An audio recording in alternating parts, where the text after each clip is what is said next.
విలేజ్లో కుండ చికెన్ కళ్ళు కాంబినేషన్లో జరిగే ఈ చికెన్ని ఎలా తయారు చేద్దామో ఇప్పుడు మనం చూద్దాం.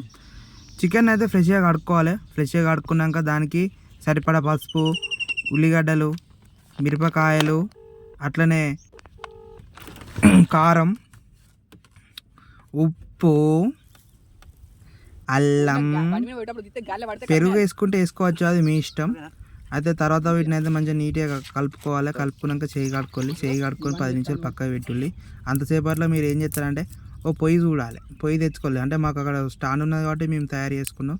ఇక మీరైతే రౌతులో గీతులో పెట్టుకోవాలి. పొయ్యి అయితే అంటి పెట్టుతాను మెల్లగా. అగ్గిపెట్టి అయితే మర్చిపోవద్దు, అగ్గిపెట్టి అయితే మర్చిపోకూడదు అసలుకే. ఆ అగ్గిపెట్టి అయిపోయాక మేము మంట పెట్టిన పెద్ద పెద్ద కట్టెలు పెట్టినా నెక్స్ట్ కుండ పెట్టాలి. కుండ పెట్టినాక చలో కుండ కొంచెం గరం అవుతుంది. కొంచెం వేడి అయినాక దానిలో ఇంత కళ్ళు పోయి కళ్ళు పోసిన తర్వాత చికెన్ వేసి మాడిపోకుండా అప్పుడప్పుడు ఏం చేయాలి, మనం చూడాలి, అటు ఇటు వచ్చి చూడాలి. చూసి ఇంత కళ్ళు పోయాలి మాడిపోకుండా అడుగంటకుండా. కథం కళ్ళు పోసినాక అంటే మనం సరిపోయేంత కళ్ళు పోసుకోవాలి. వాడు బోయిన పరాలు తెచ్చింది మా దోస్తుగాడు. అప్పుడు మధ్యలో ఇట్లా షేక్ చేయాలి అప్పుడప్పుడు.